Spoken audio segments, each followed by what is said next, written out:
Hi, I'm Isaac. I do a lot of 3D stuff, and this is a talk that I've been working on for a while. It never really says the words JavaScript in it, and is more about stories in general.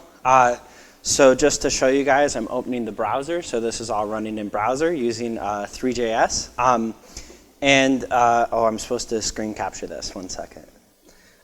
And basically what I've been thinking about a lot is how do we use computers to aid us in sort of explanation, whether it's explanation of like data visualization or in this case, explanation of, I don't know, something really weird. And I find myself kind of frustrated at how much computers can do and how little we do with them.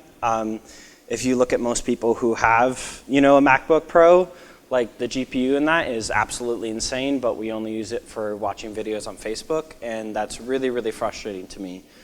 So I'm sort of interested in like, what do slides look like when we're talking about real computing? Like, what does a story look like when we're talking about the GPU? And in this case, what does a speech look like?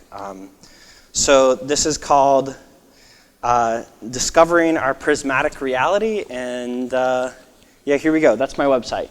I've been seeing a lot of rainbows lately, like everywhere. Not just in opals, glitters, or those reflective signs, but when I squint my eyes, look at my hair, or glance out the window. For some reason, the more I find them, the more I am able to find them. It's weird how this works, this mysterious cycle of rainbow spotting. It does work though, and I'm sure of it because even now I can see it on my screen or on the edge of any of those lights.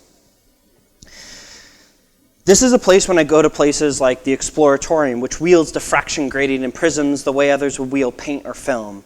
I arrive and immediately forget where I came from, where I'm going next, and fall into the magic of the spectrum.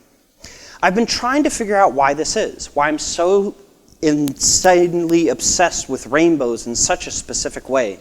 It might just be my imagination, but I think I've found an explanation for this childlike love of the multicolored miracles. You see, when I was a kid, I used to stare at the sun. I'm sure everybody in this room has done it, and if you're anything like me, when your parents told you not to do it, that it was bad for you, it made me want to stare even longer, until my pupils hurt, until when I looked away I could see that strange glittering void trailing my vision, like a frame buffer that hasn't completely cleared. The sun was so beautiful, but I could never really see it. My eyes would water, or my head start to throb, and that pure white light remained just out of reach of my comprehension. Here's the exciting part, though, is that when that light hits a lens and dissolves into a rainbow, that I can understand. The lens, the raindrop, the window, whatever the medium of dispersion was, the prism took this single beam, too majestic for me to understand, and parsed it down, distributed it smoothly across the full spectrum of visible light. When light hits a prism, it feels like that lens takes this thing that's so far away and brings it closer to me. Brings me closer to it so I can see it with more clarity and fidelity, like a microscope or a telescope. The white light of the sun is too bright, but when I can translate it so that I'm viewing it with more of my human facility, with the full capacity of my mind and senses, I can understand it a bit more. But this doesn't just happen with sunlight and rainbows. It feels like it happens when I glance through a petri dish through a microscope, zoom into my street on Google Earth, or see the moons of Jupiter through a telescope. No, that distant thing isn't just sunlight, it's something else, something bigger. That thing, it's so far away, so hard to grasp. It is deep and pure and beautiful, but it's so big that I can't tell exactly what it is. It feels alive, even though I can't comprehend life at its scale. It feels like that thing dances, that it sings. It feels like that thing feels. It feels like some sort of beast, but I can't understand it. I can't describe it. And every time I try to explain it, I can't find the right words. Just imagine for a moment what the movement of the molecules in this room looks like. The room-scale convection that is happening before our very eyes. The plumes emanating from each of your mouths as you breathe. the eddies haloing my hands as I make every single motion. Not some faked curl noise algorithm or some voxel-based Navier-Stokes, but the real deal, which requires more computational power to calculate than every film ever made combined. But we can't see it. We can't understand it. It's too far away. Our eyes, which have come into being over a million years of generational iteration, do not deem that specific vision necessary for survival. This sight is part of how we understand, how we feel, how we comprehend, but it doesn't comprehend this turbulence around us now. Those fleshy orbs inside our head can't see all the unbelievable beauty around us. But the thing is that that's okay, because nature gave us something even better than this vision. It gave us a way to see this lack of sight. Not a way to see the distant space beast or understand the pure white sunlight, but rather a way to comprehend that there are parts of that beast that we cannot yet see. We cannot see that indescribable entity, but we can see our own incompleteness, and with this sight grow. That vision, that understanding of all that we are not, is quite painful. We don't get to be always, we don't get to see forever. It's an understanding that there is something more. That every step we take forward, every time we grow, every time we discover a way to expand our vision, there will always be something more. And in that understanding, we find direction, we find meaning, we find fulfillment. Stories feel to me like they are born of this understanding. They seem to address truths that are too much to understand all at once and could blind us if we stared for too long. However, stories feel like they can take this truth and unfold them so that we can look upon them with our fleshy minds and understand something that we could not before. It's strange because these things stories try to explain were there all along. They might have been stuck in the land of what could be, the nebula of that which is unknown, but they were still part of our reality, part of the realm of possibility. Stories take these phantom possibilities and make them real.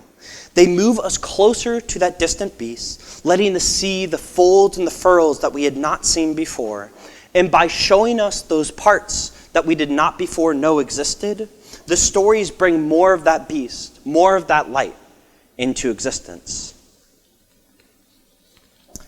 Now, I want to take a moment here to try to explain to the best of my ability about how prisms work. I'm not very good at this, so bear with me.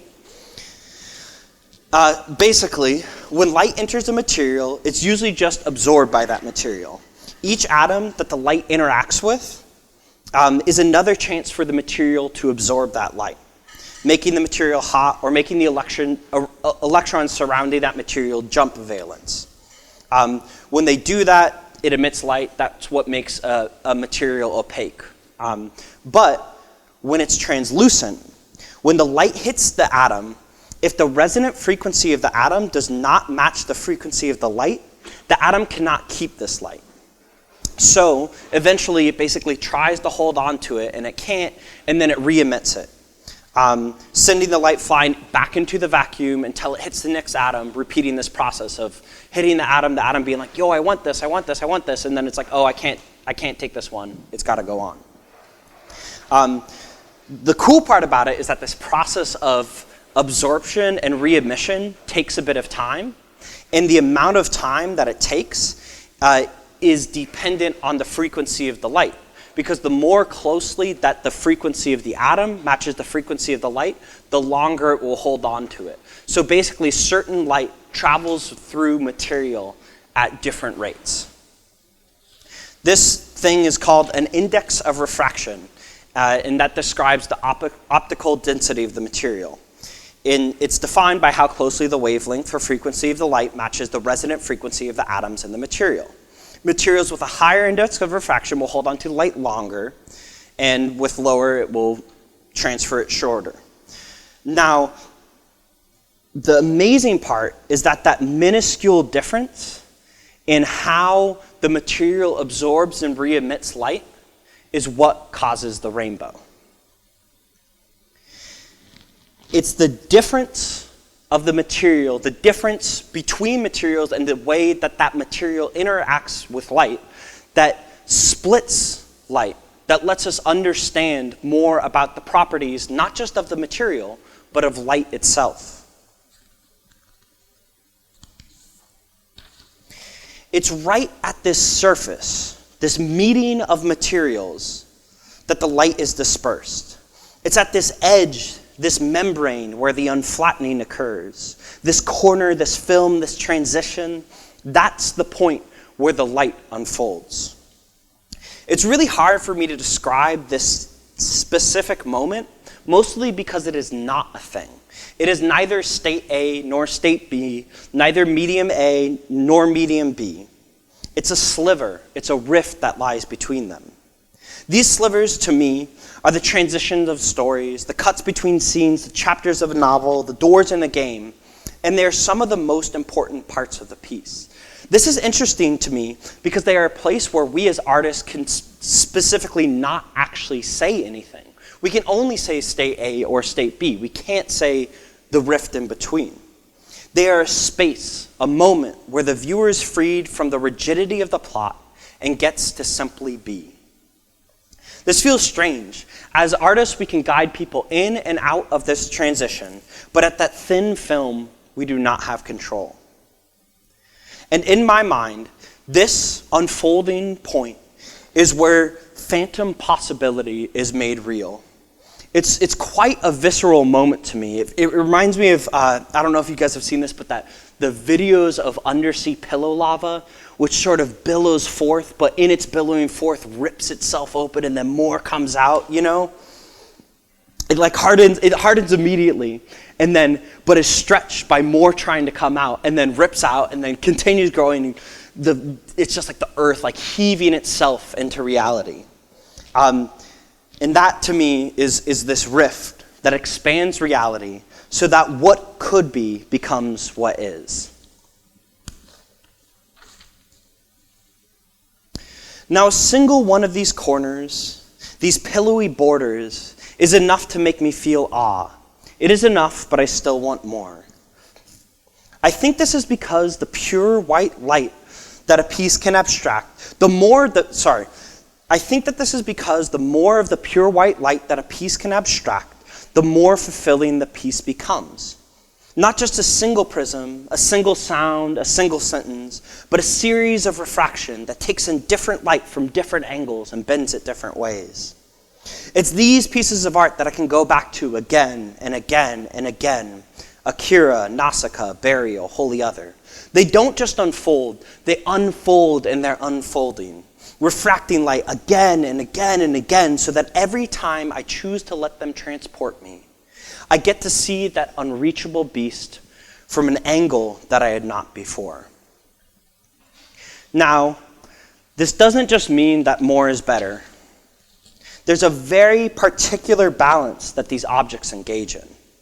Simply splitting light as quickly and as much as possible does not mean that the splitting will mean anything. Will allow you to see the unique and holy parts that make up the whole. The lenses must be placed perfectly, each with intimate knowledge of their location and purpose. The arrangement of these prisms, materials, motifs, and scenes must be orchestrated, tended.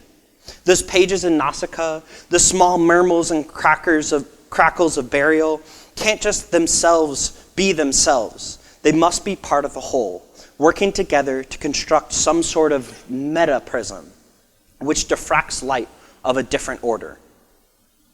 That order of light is so much brighter, more difficult to articulately bend, and can much more easily fall into babble, nihilism, insanity, and blindness.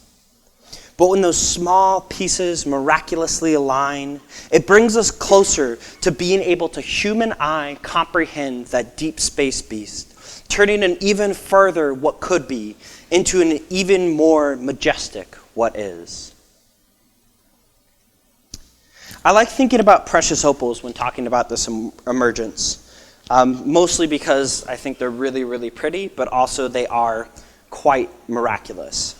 They form in the rarest of conditions. Over millions of years, a silica-rich solution is deposited in cracks and voids of a surface. As the water table rises and falls, the silica is concentrated more and more and more.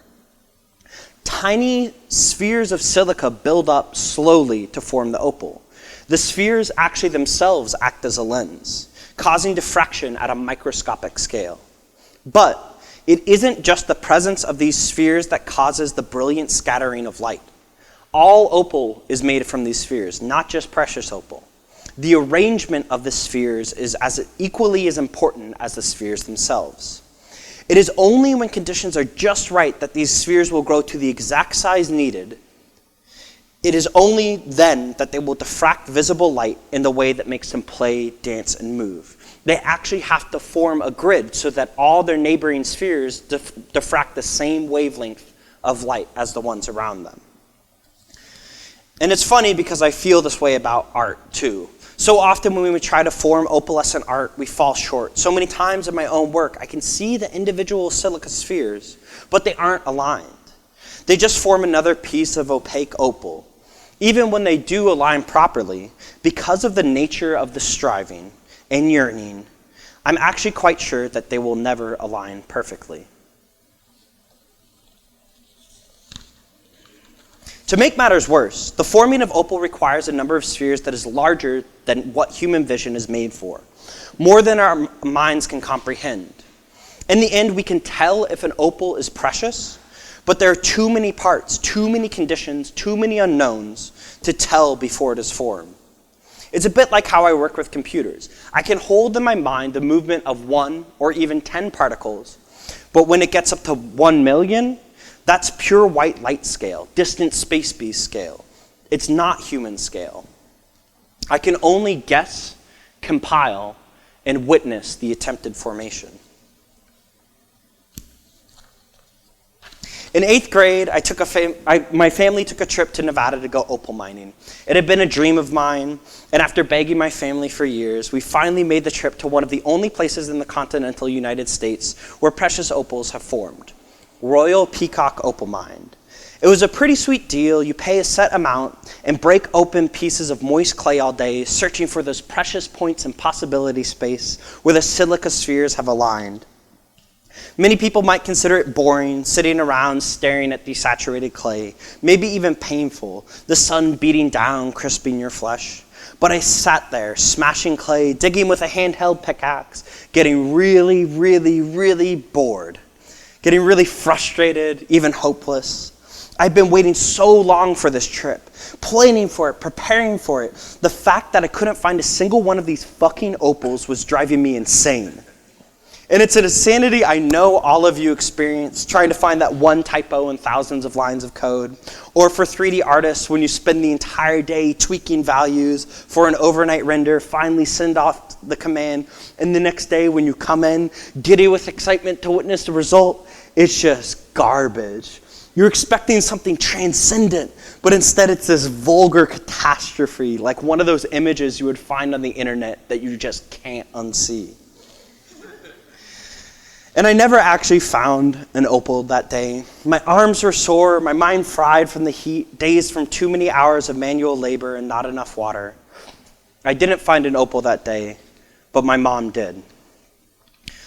Oh my God, my mom did, and it was such a miracle. It was this deep, translucent brown, flecks of green throughout.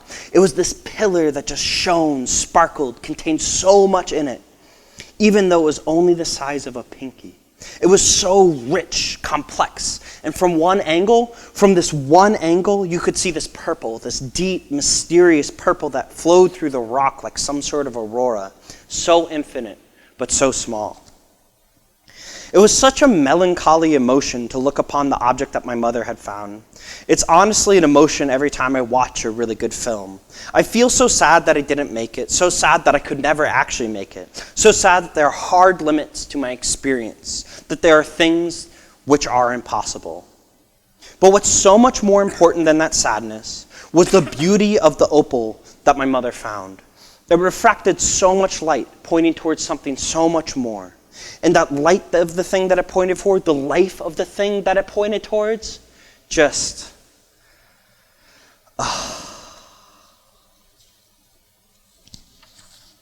Now this is where it starts to get weird. You see, I found a mind that doesn't require me begging my family to visit. It sits in my room attached to a monitor, a keyboard, digital mining goggles, and a digital handheld pickaxe. Every day I wake up, I grab my bed, I prop it against the wall to make more room for excavation. I turn on my computer, turn on my Vive VR headset, turn on my hand controllers, and turn on my mind. Only, of course, after copious amounts of coffee. I fight bugs, create buffers, contort code to complete tasks my engine was not made to complete. I dig through forums for crystallized keys that will unlock the door into the next reality. I spend days hunting down off-by-one errors, finding the perfect normal map or the perfect sound effect. And sometimes, just sometimes, I press play, and in that moment of error-free compilation, reality is ripped open, and I'm there gazing upon the newest island surfaced in space-time. I've grown a bit accustomed to this moment, as I'm sure workers at the Royal Peacock have grown accustomed to finding opals. I remember that first time that I found something, though. I cried a little at the simple beauty of the malleability of reality. But as I dug deeper, I started losing that childlike glee, that wonder, that awe. I forgot how mysterious it was to create the rift from which infinity poured. Then, one night at about 3 a.m., I changed a line of code, pressed play, and discovered something I never expected to find. There was a creature living inside my computer. At first, I couldn't believe it. I must have fallen asleep, lost myself in a dream world. I stopped the program, took off my headset, went on a midnight walk, trying to clear my head, came back, started the program, making sure that it was in exactly the same state as it was before. There it was again, living in the land of the immaterial, breathing, dancing, singing, and all I could do was laugh. I've been telling myself that my view of reality was so small, that all that can be is more than all that is, that reality can expand into whatever our minds make it. But I had only been telling myself this, trying to convince myself that there was actual magic in the world. I understood it conceptually. I didn't expect to be confronted with a creature that proved it physically. It was so strange, the emotion of being with that creature. It somehow felt like this perpetual rainbow. As the creature danced, it filled me with joy. I felt alive. I fed it, I touched, I petted, I played. And in that moment, the light emanated from me. The creature refracted this light completely, sending it sparkling, unfolding before me. It let me look at the light that came from within my own soul in a way that I could comprehend and understand its magnificence. And seeing that magnificence caused the light to grow. As the galloping beast undulated in front of me, I stood in this newly formed reality, sobbing. It was so real that I couldn't even stop the program. It felt too unkind to the creature to dance so freely, but only for that moment as I witnessed it. But finally, when my goggles were too fogged from tears, I returned. It was pointless to try and sleep now. The life of the creature had breathed life into me. I walked down to Lake Merritt in awe of the world around me. I bent down and touched the grass, listened to the birds, meditated on the soft lapping of the water. As I sat there watching the gold wash over the lake, I remember that this was how I felt after every story which moved me. They were lenses made from lenses, taking the light that was all around me, refracting it so clearly that for a moment I could see the light inside myself. This creature I had discovered had been truly alive to me. It might not make others feel the same, but it did for me, projecting that distant space beast across the surface of my mind, showing me that I was part of it. An infinitely small part of it, a single silica sphere, but no less important, no less light. And even though we will never see the whole thing, we will never make the whole thing, we will never be the whole thing, we can move towards it and be moved towards it, slowly discovering our prismatic reality.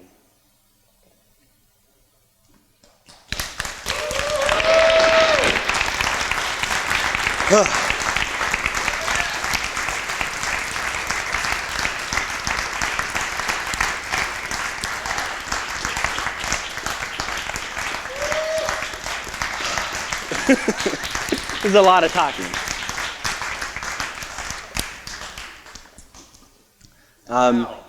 And real quick, just to talk about technology, it's all using Three.js, which is a WebGL library. So this can happen in your browser. And it's using this technique called GPGPU physics simulation, because your computer's really good at telling you what pixels to be certain colors.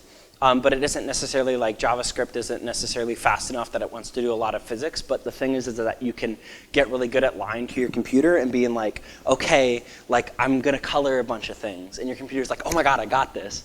And then you take that and you go, just kidding, RGB equals XYZ. I just made you do physics. Yeah, so that's how it works. All right. Thank you. Yeah.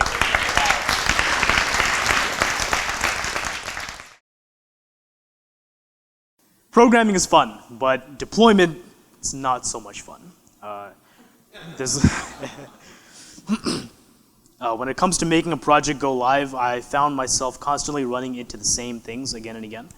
I would zip up the project, I would copy it remotely, I would SSH into the remote machine somewhere, unzip it, run a setup script, do a health check, and then repeat.